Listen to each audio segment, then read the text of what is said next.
Selamat siang.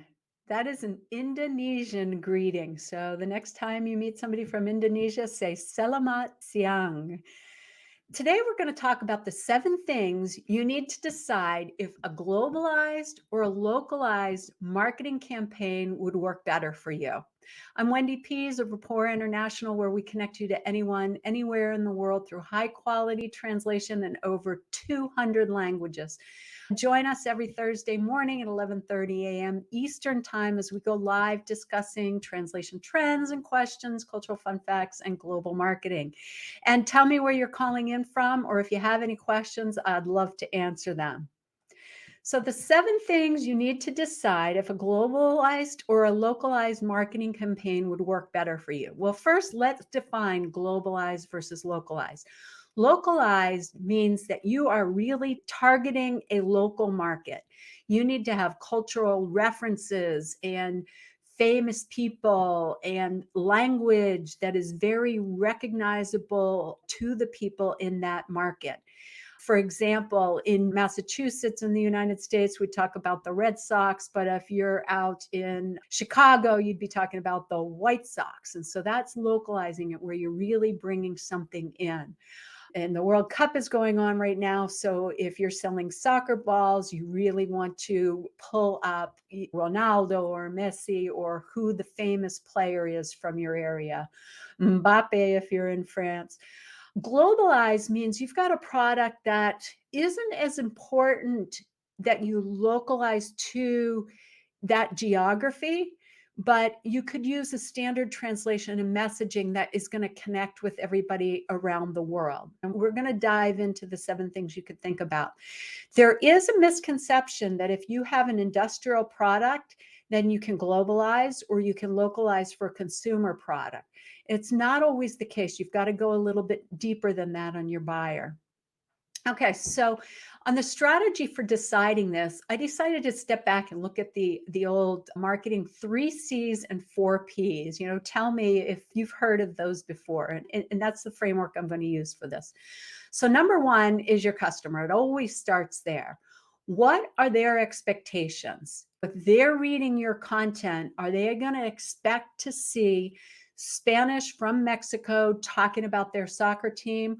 Or are they going to accept that if you get a Spanish translation from somebody who is from Argentina or Spain, and they can read it and they can understand it and they can move forward? So, if I have an industrial product, it's more important there to use the industry terms that are going to relate to me than the local references, because there's probably not going to be a lot in that.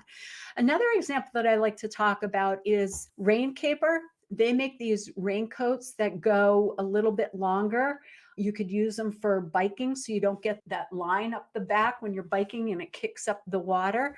For something like that, that's a problem that's suffered around the world. And so any bike rider is going to understand it. So you're not going to really need to localize your messaging and your content. So you want to think about your local behaviors. And if you don't understand, you can do a little market research to figure that out. You also want to think about holidays and traditions and how that might influence or not influence. And then I talked about industry terms. Okay, so number 1 is your customer. Number 2, look at your competitors. Are they localizing or are they globalizing? Because you might want to follow their pattern as to what they're doing to see if that's working. Number 3, think about your company. Are you just starting out your translation and your global marketing journey? Then you may have a more strict budget and a less refined process. So starting out globalizing may help. And then as you increase your knowledge and your budget, as you're getting multilingual leads in, then you can start going into localization. So those are the 3 C's: the customer, competitors, and company. Now for the 4 P's, think about the product. Is there a standard use for that product across all the markets, or are you going to have to adapt it? Like the plugs for the United States are different for Europe. How people expect to see instruction manuals may differ. So you want to think about your actual product. Is it a medical device? Then doctors may be trained at an industry conference, and so that would be more apt to be globalized. Product, the second P is place. So, what is the language? What is the culture? What is the acceptance of information in additional languages? What are their expectations? What's their proximity to other countries? If they're closer to other countries and they're a small country, they may be more used to getting globalized content rather than localized content.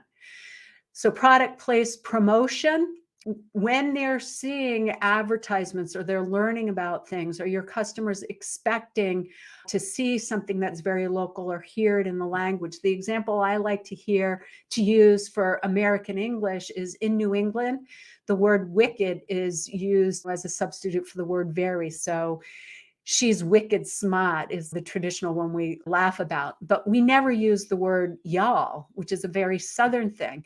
So I like to joke that you never hear y'all, she's wicked smart, because the accents don't even go together. So what are the cultural norms and what's expected for your product from the customers?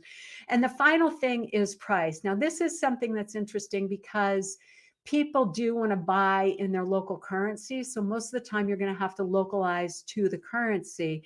But are there price points? Can you globalize the price, or do you need to think of more in detail about that?